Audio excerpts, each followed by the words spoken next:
à tous. Nous nous retrouvons pour la séance du 12 avril 2022, dont je commence ici la première partie. Nous nous approchons du moment où nous allons pouvoir commencer à entrer dans le vif du sujet, pour autant que le titre que j'avais donné à ce cours doit y conduire, à savoir entrer véritablement dans la salle d'audience où se déroule le procès qu'on fait à Descartes pour avoir, par son fameux mot d'ordre, nous rendre comme maîtres et possesseurs de la nature, pour avoir enclenché un processus qui nous a conduit à la catastrophe que nous commençons à connaître et dont nous nous approchons de plus en plus sérieusement. Alors, j'avais éprouvé le besoin, avant de plaider la cause de Descartes dans ce procès, j'avais éprouvé le besoin de définir de façon assez précise ce que Descartes entend par nature, par la nature. Le mot nature prend chez lui, nous l'avons vu, un sens qui est d'une part différent de celui que lui donnaient les anciens, en particulier cette philosophie sur laquelle reposait la scolastique médiévale qui a survécu jusqu'à l'époque de Descartes, et dont Descartes est l'un des fossoyeurs, celle d'Aristote, mais une conception de la nature qui, chez Descartes, va différer beaucoup aussi, on va le voir, de ce que nous mettons, nous, aujourd'hui, sous ce mot. Ce qui caractérise cette conception de la nature, c'est ce que j'avais appelé la dernière fois, et cela donnait le titre de la section dans laquelle je me trouve maintenant, eh bien, c'est un grand désenchantement. Ce grand désenchantement, j'ai commencé à expliquer en quoi il consistait, et il consiste précisément d'abord en ceci, que de la nature, nous avons maintenant une définition qui est formelle. C'est l'ordre que Dieu, créateur, a institué dans les choses. Définition formelle dont le caractère justement de formalisme va être accentué encore dans l'énoncé que propose Kant dans les Prolégomènes à toute métaphysique future, au paragraphe 14. Lorsque Kant définit la nature de cette façon, l'existence des choses en tant qu'elle est déterminée suivant des lois universelles. La nature, non plus comme un certain domaine de choses, non plus comme une région de la réalité, cette région que l'homme n'aurait pas à modifier, transformer, créer, mais un certain mode d'existence des choses, ce mode qui consiste à être déterminé selon des lois. Ces lois, bien sûr, qu'étudie la science, que la science a vocation à découvrir et dont nous voyons d'ailleurs depuis la révolution scientifique du XVIIe siècle, qu'elle travaille avec succès à nous en donner la connaissance. Cette nature désenchantée va l'être plus encore par le souci qu'a Descartes d'enchasser tout ce qui pourrait ressembler à des dieux. Quand je parle de Dieu, j'entends sous ce mot non pas seulement le Dieu du monothéisme, et en l'occurrence du monothéisme chrétien pour Descartes.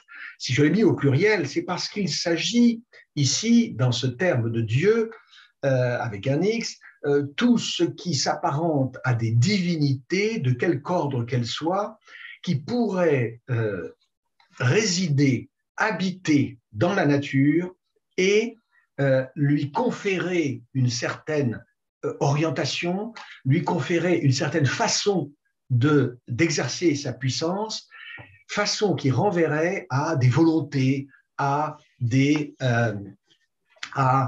désirs. C'est-à-dire que je parle beaucoup plus, par exemple, que du thème monothéiste de la création de la nature par Dieu, je parle beaucoup plus de toutes les formes de fétichisme qui consiste à se représenter la nature habitée par des dieux, peuplée de dieux, un dieu dans l'arbre, un dieu dans la source, un dieu dans tel animal, comme la nature comme peuplée de dieux, et cela, cette conception que j'appelle fétichiste ici, sans donner une trop grande précision à ce terme, ne s'applique pas seulement à ce qu'on a appelé longtemps la pensée primitive ou la pensée sauvage. Il y a des formes de fétichisme encore dans notre représentation actuelle, aujourd'hui, contemporaine de la nature. Alain a écrit de très belles pages. J'en avais d'ailleurs cité quelques-unes lorsque j'avais réfléchi sur les questions relatives à l'astronomie les années précédentes. Alain a écrit quelques très belles pages sur cette façon dont nous peuplons la nature, dont nous la peuplons de fantômes, de puissances qui seraient à l'œuvre dans la nature, même si nous croyons avoir de la nature une conception, je dirais, moderne, matérialiste et même athée. Donc, Descartes va s'évertuer à chasser de la nature tout ce qui pourrait ressembler à, si vous voulez, des restes de paganisme. Et il écrit dans une lettre à Mersenne ceci: « Sachez premièrement que par la nature, je n'entends point ici quelque déesse. » Et Descartes met une majuscule à nature et à déesse. « Sachez premièrement que par la nature, je n'entends point ici quelque déesse ou quelque autre sorte de puissance imaginaire, mais que je me sers de ce mot pour signifier la matière même, en tant que je la considère avec toutes les qualités que je lui ai attribuées, comprises toutes ensemble, et, alors la précision un peu étonnante mais indispensable, et sous cette condition que Dieu continue de la conserver en la même façon qu'il l'a créée. » Fermez les guillemets. Je vais relire cette citation, puis je vais la commenter, car elle est absolument capitale pour comprendre comme il faut la représentation que Descartes nous propose de la nature. Sachez premièrement que par la nature, je n'entends point ici quelque déesse ou quelque autre sorte de puissance imaginaire, mais que je me sers de ce mot pour signifier la matière même, en tant que je la considère avec toutes les qualités que je lui ai attribuées, comprises toutes ensemble, et sous cette condition que Dieu continue de la conserver en la même façon qu'il l'a créée. Donc la nature n'est pas une déesse, elle n'est pas une déesse, cela veut dire qu'elle n'est pas une puissance douée d'esprit, de volonté, d'intention, de désir, et on va voir que ça veut dire qu'elle n'est même pas une puissance du tout. Je vais développer ce point un petit peu plus loin. Je n'entends point ici quelque déesse ou quelque autre sorte de puissance imaginaire. Cela veut dire que si nous voulons comprendre ce que nous devons mettre sous le mot de nature, nous devons écarter tout ce qui procède de l'imagination. En effet, lorsque Descartes écrit « Je me sers de ce mot nature » pour signifier la matière même en tant que je la considère avec toutes les qualités que je lui ai attribuées, comprises toutes ensemble, lorsqu'il donne cette définition de la nature, la matière même considérée avec toutes les qualités que je lui ai attribuées, comprises toutes ensemble, c'est bien entendu de cette nature matérielle pensée comme chose étendue, res extensa, c'est-à-dire comme un mécanisme géométrique.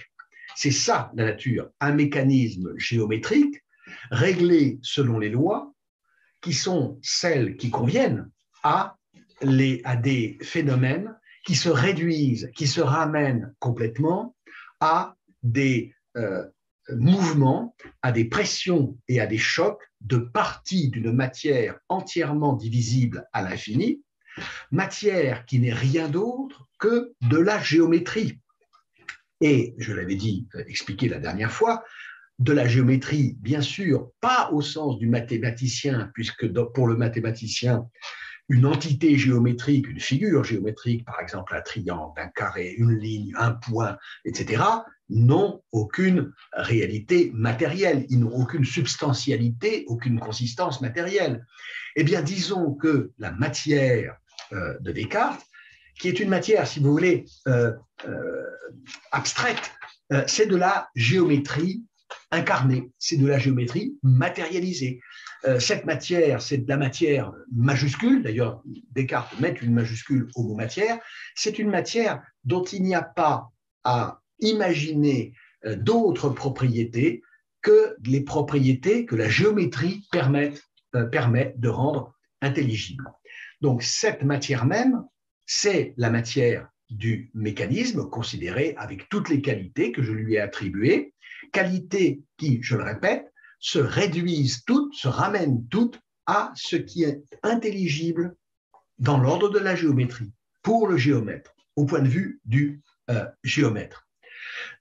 Toutes les qualités que je lui ai attribuées, comprises toutes ensemble. Et alors, voici cette précision étonnante que Descartes ajoute à la fin de la phrase, et sous cette condition que Dieu continue de la conserver en la même façon qu'il l'a créée.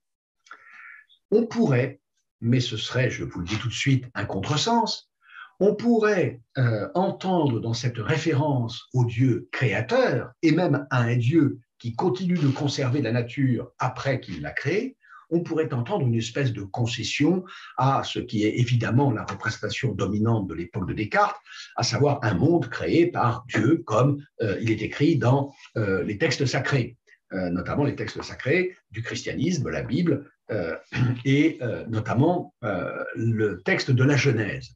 On pourrait imaginer que Descartes, excusez le lapsus, on pourrait imaginer que Descartes, après avoir au moment où il est en train de donner son acquiescement au schéma cosmologique de Copernic et de Galilée, à l'héliocentrisme, au moment où il accepte le mouvement de la Terre et où, comme je l'avais dit, il range le traité du monde dans un tiroir parce que Galilée vient d'être condamné par le tribunal du Saint-Office, on pourrait imaginer que Descartes donne cette espèce de lot de consolation, de compensation à l'autorité religieuse afin d'éviter qu'on ne lui cherche certains ennuis. Ce n'est pas du tout ça. Ce n'est pas du tout ça. Il n'y a ici aucune concession à la théologie, et ce n'est même pas une question d'ailleurs de théologie, cette histoire de nature créée et que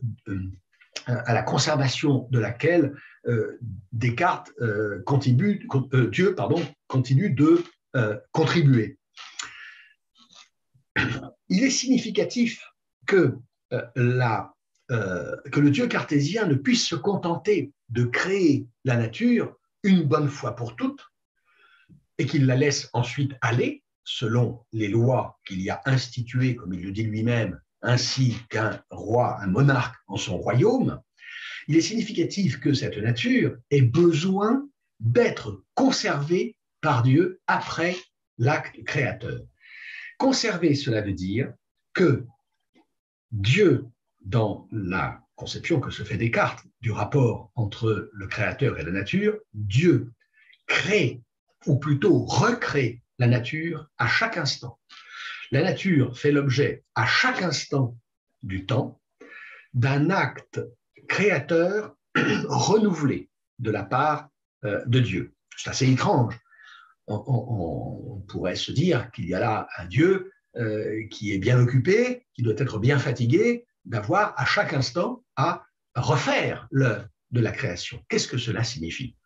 Cela signifie tout simplement ceci, que la nature telle que Descartes la conçoit n'a non seulement plus aucun statut de puissance qui pourrait agir, ce n'est pas une déesse, elle n'a plus le statut de puissance qui pourrait agir, elle n'a même plus le statut d'un être qui aurait de lui-même la consistance suffisante pour se conserver de soi-même.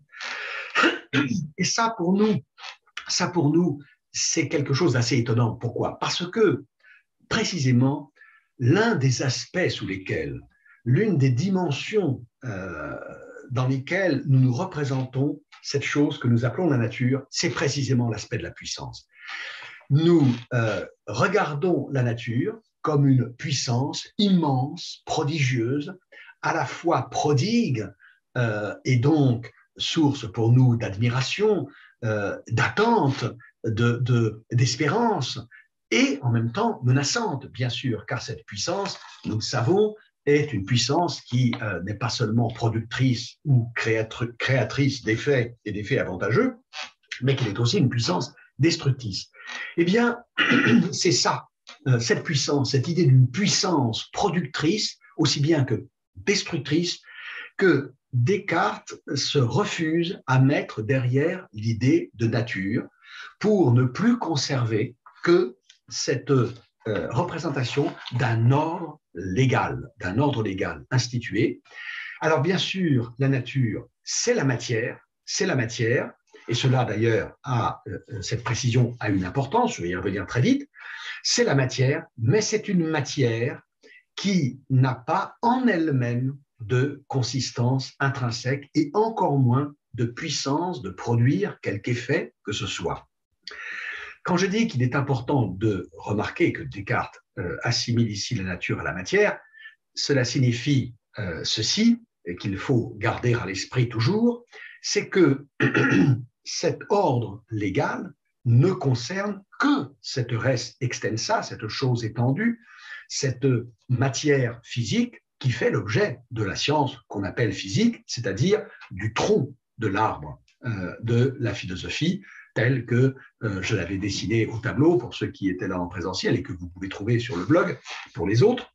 Donc, cette matière physique, c'est la nature, ce qui veut dire que ce qui n'est pas d'ordre physique, ce qui ne relève pas de la physique, donc de la res extensa, de la chose étendue, eh bien tout cela est situé hors nature, échappe au règne de la nature, à l'ordre légal. C'est le cas, évidemment, des esprits, qu'il s'agisse de nos âmes, par exemple, qu'il s'agisse, bien entendu, de l'esprit de Dieu, de l'esprit créateur. Les animaux qui n'ont pas d'âme, qui sont des corps, entrent de plein droit complètement dans la nature et leur étude relève de la physique. La biologie, pour Descartes, est une science qui, en un sens, n'existe pas en tant que telle, dans la mesure où elle est placée entièrement et totalement sous la dépendance de la physique. La biologie est une partie de la physique. Elle n'a pas, si vous voulez, de spécificité. Elle n'a pas, dans le domaine des sciences, elle n'a pas de place qui serait définie par une identité particulière, puisqu'elle est entièrement, complètement une partie de la physique, cette partie qui étudie ces êtres matériels, ces êtres corporels, ces êtres physiques qui ont, il faut bien le dire, certaines propriétés remarquables, les propriétés sur lesquelles nous illusionnons assez souvent. Alors c'est la fameuse théorie dite chez Descartes, qui n'a jamais utilisé cette expression d'ailleurs, mais c'est la théorie dite des animaux-machines. En effet, les animaux sont des machines. Pour Descartes, la chose est un petit peu plus délicate, un peu plus complexe et un peu plus nuancée qu'on ne le dit souvent, car Descartes est sur cette question plus prudent que pourrait ne laisser supposer l'expression même d'animaux-machines, puisqu'il va jusqu'à écrire dans une lettre à propos de ces animaux, je ne leur dénie même pas la sensibilité. Il ne leur dénie pas la sensibilité, ce qui veut dire qu'il faut être un peu prudent avec cette thèse des animaux-machines qui est à regarder de près. Alors c'est un fait qu'un corps organique, pour Descartes, est une mécanique. Cela est vrai aussi bien du corps humain, qui se distingue du corps des autres animaux, en ceci qu'il est uni à une âme, il est substantiellement uni à une âme, c'est-à-dire que l'âme et le corps de l'homme ne font plus qu'un, pas au point de former ce que Descartes appelle au sens strict métaphysique une substance, mais au point de former une unité qui nous éloigne de l'idée d'une âme qui serait accrochée à un corps et qui s'en décrocherait, par exemple, au moment de la mort. Il y a plus chez cela, mais je n'ai pas le temps ici d'entrer dans la théorie cartésienne de l'union de l'âme et du corps, c'est-à-dire dans l'anthropologie cartésienne, dans la science cartésienne de l'homme. Bref, ce qui est affirmé par cette thèse de la création continuée, c'est l'idée que la nature est entièrement, totalement destituée de cette puissance que lui accordaient les anciens. Dans le cours qu'il a professé sur la nature au Collège de France dans les années 1950-60, Maurice Merleau-Ponty écrit justement de ces anciens philosophes, aussi bien d'ailleurs un Platon, un Aristote qu'un stoïcien par exemple. Il écrit ceci, qui convient à tous ces courants, à toutes ces écoles philosophiques, qu'il concevait la nature je cite, ouvrez les guillemets, comme destin ou dynamique totale dont l'homme fait partie.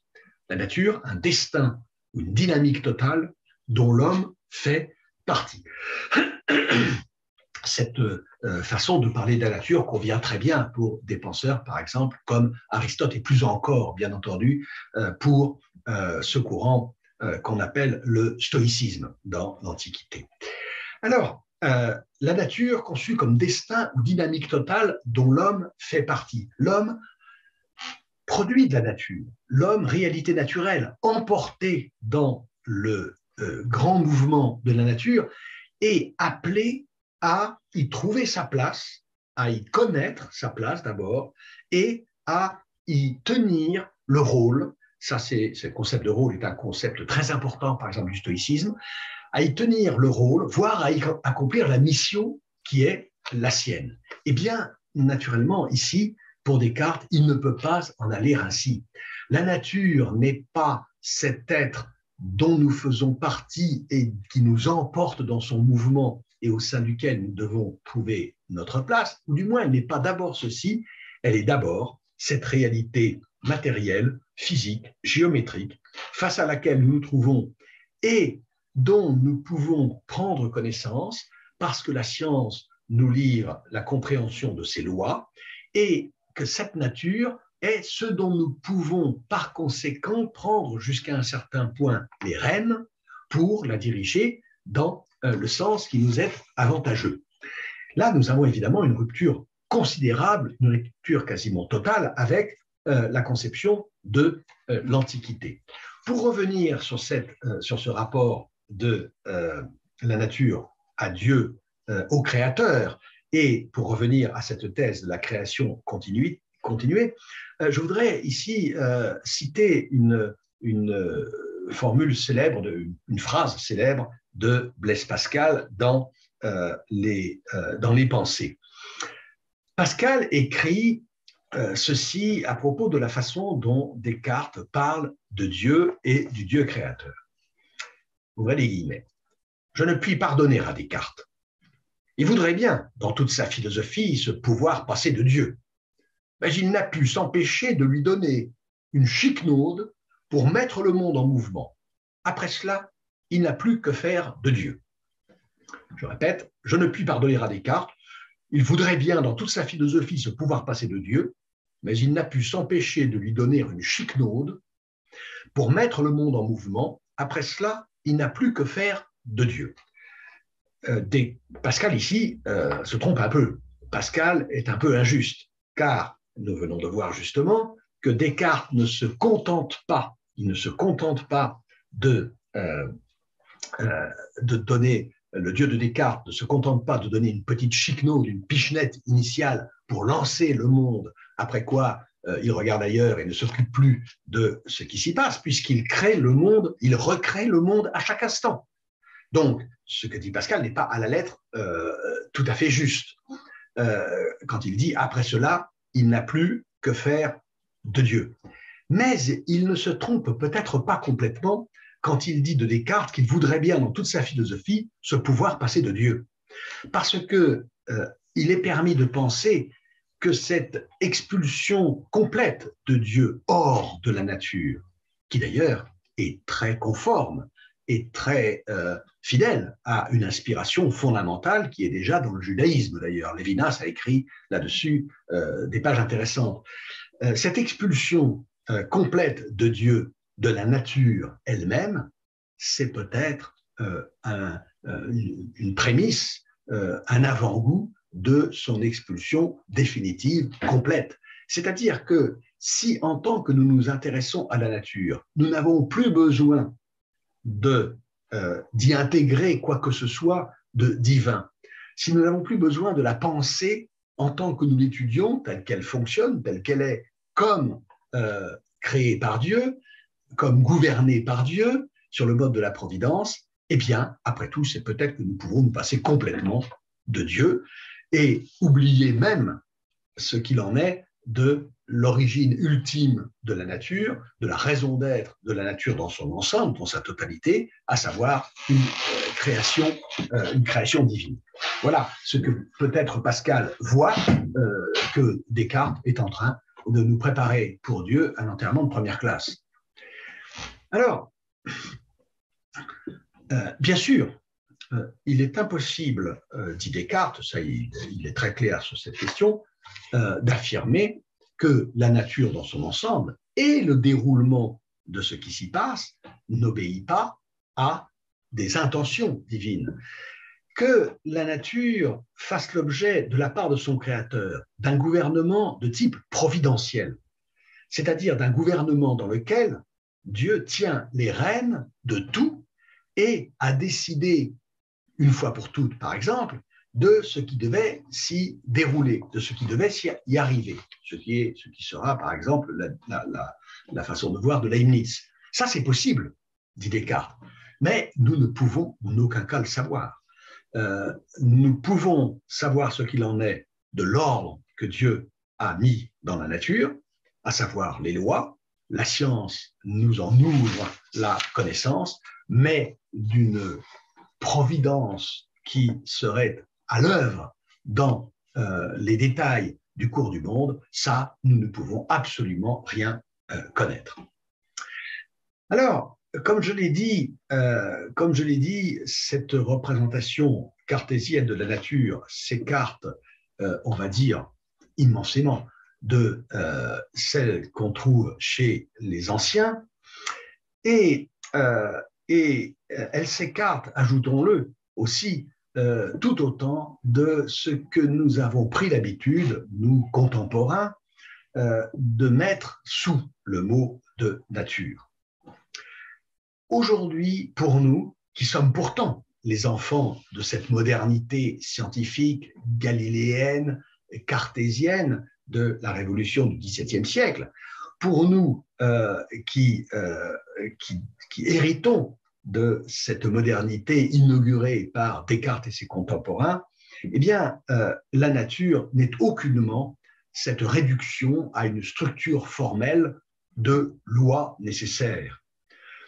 Cette nature cartésienne n'a rien à voir avec ce que nous mettons, nous, sous ce mot, c'est-à-dire cette réalité sensible, presque charnelle d'une certaine façon, que nous avons coutume, nous, aujourd'hui, d'appréhender dans une fréquentation que la plupart d'entre nous jugent apaisante, rassurante, revigorante, bienfaisante et, d'une façon générale, souhaitable, une fréquentation dont l'aspect principal est peut-être contemplatif. Eh bien, Descartes nous transporte aux antipodes de ce que nous dit aujourd'hui le mot, à savoir la nature pensée comme un pan tout à fait concret de la réalité, un monde, si vous voulez, que sans doute il nous est impossible d'habiter, mais un monde que nous pouvons momentanément, de façon transitoire, de temps en temps, quand les occupations qui nous lient à l'autre monde se relâchent un peu, que nous pouvons quand même rejoindre et dans lequel nous pouvons séjourner, nous abriter pendant quelque temps. La nature est pour nous aujourd'hui cela. Elle est l'autre du monde technique, du monde urbain, citadin, du monde artificialisé, du monde industrialisé, anthropisé, on peut dire ça de différentes manières. Elle est l'autre de ce monde dans lequel nous sommes bien entendu condamnés à vivre parce qu'on ne s'exile pas plus de la technique, de l'industrie, de la civilisation, de la culture, évidemment, qu'on ne sort de son propre corps. Mais la nature est, lorsque l'occasion nous est offerte, lorsque nous avons la possibilité de sortir de ce monde qui est nécessairement aussi le nôtre, le monde des occupations, du travail, le monde de la nécessité à laquelle nous sommes bien sûr tenus par la nature, mais que nous ne satisfaisons que par la culture. C'est la nature qui fait que nous devons nous nourrir, par exemple, et que nous devons dormir, mais c'est dans et par la culture et dans et par la technique que nous nous nourrissons et que nous dormons. C'est la nature qui nous impose de dormir, mais nous ne dormons pas dans la nature. Nous dormons dans des lits, nous dormons dans des pièces, nous dormons dans des habitations construites par l'homme et souvent d'ailleurs, malheureusement, un peu trop souvent, pour beaucoup, nous dormons à l'aide de substances conçues pour cela par l'industrie pharmaceutique. Eh bien, qu'est-ce que cette nature pour nous? C'est devenu la nature, cette grande dispensatrice de consolation aux éternelles souffrances dont la condition humaine, je répète, industrialisée, urbanisée, technicisée, etc., est porteuse et à laquelle nous condamne. Je vais lire ici quelques lignes qui me paraissent spécialement représentatives de ce que peut être pour nous le sens et par conséquent de ce que peut être la valeur de la nature.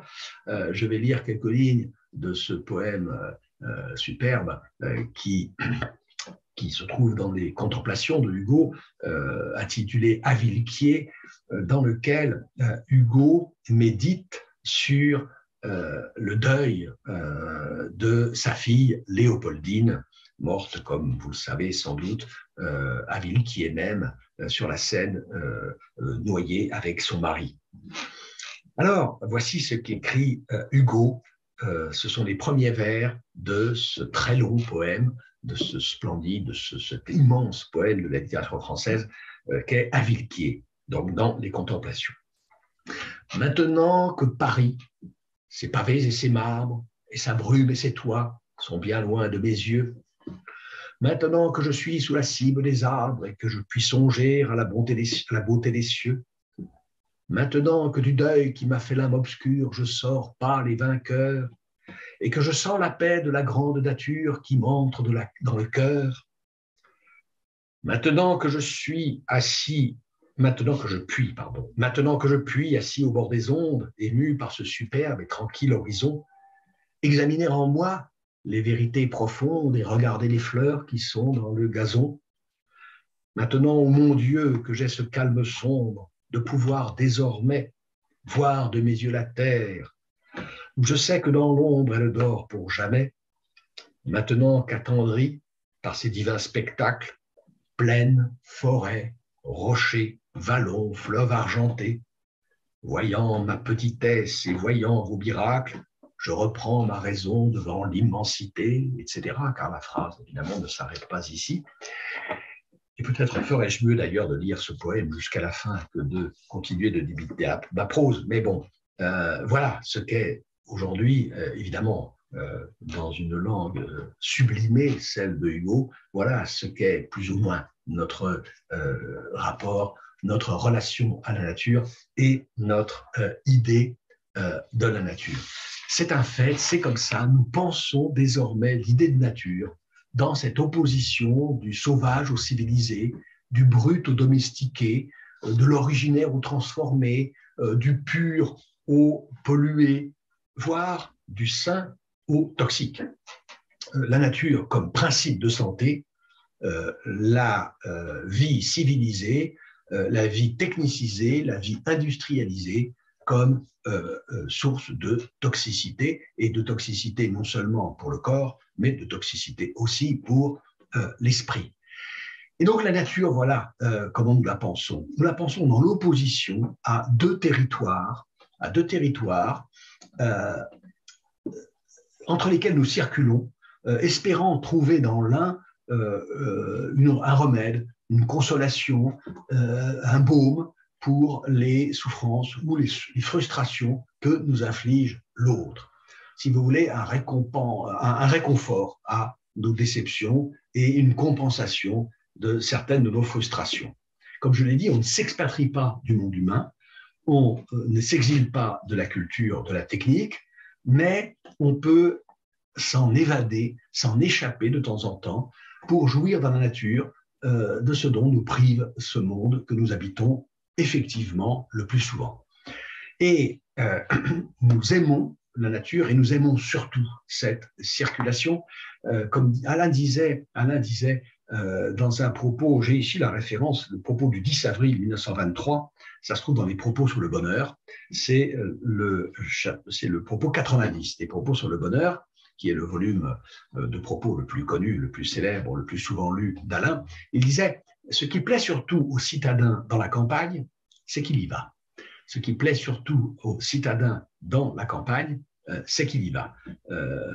Il est au moins aussi heureux, et peut-être d'ailleurs plus heureux d'y aller, même que d'y être, parce que ce que montre l'expérience, c'est que bien souvent, ce retour vers la nature, je ne parle pas de retour à la nature, mais ce retour provisoire, transitoire, éphémère quelquefois, vers la nature, nous renvoie à un monde qui est tout autant que le précédent générateur de déception ou de frustration, dont le retour vers la civilisation nous console, justement.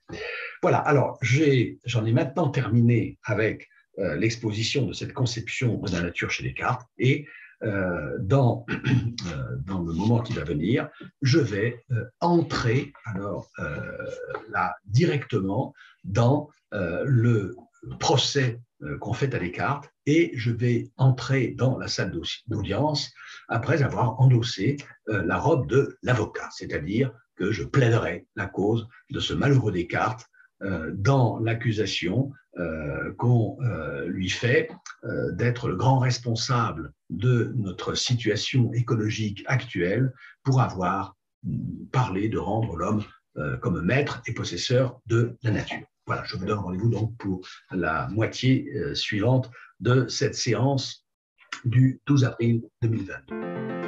Si cette vidéo vous a plu, vous pouvez nous rejoindre à l'Université du temps libre de Tarbes et de Bigorre à l'adresse utl-tb.info.